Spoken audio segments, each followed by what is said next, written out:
So I got electrocuted at the Cliffs of Moher in Ireland. I'm going to tell you this story not to deter you from going to the Cliffs of Moher by any means. They're gorgeous. Definitely go. This story should give you a reason not to do what I did.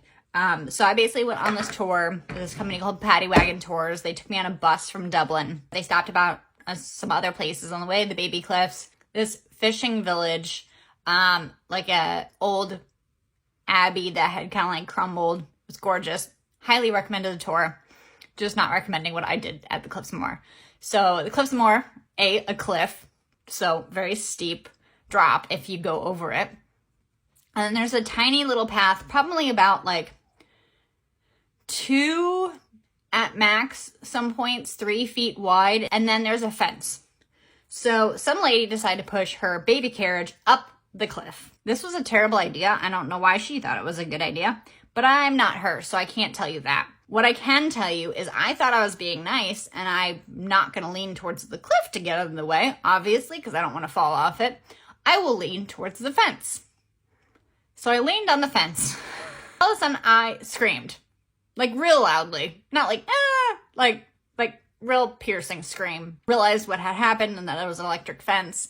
And then I looked at the lady, and the lady was just like... Now, granted, when you're on a tourist destination, it could be that people speak different languages or whatnot. But I think a shocked face is like universal language.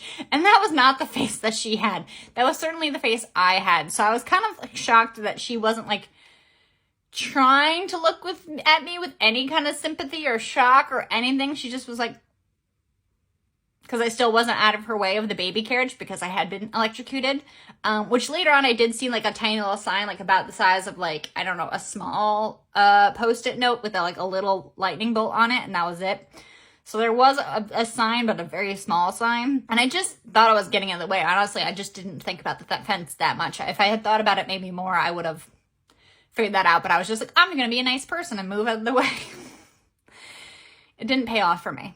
So I guess the moral of the story is, A, if you're pushing a baby carriage, don't bring it up the Cliffs of Moher. B, don't lean on the fence of the Cliffs of Moher.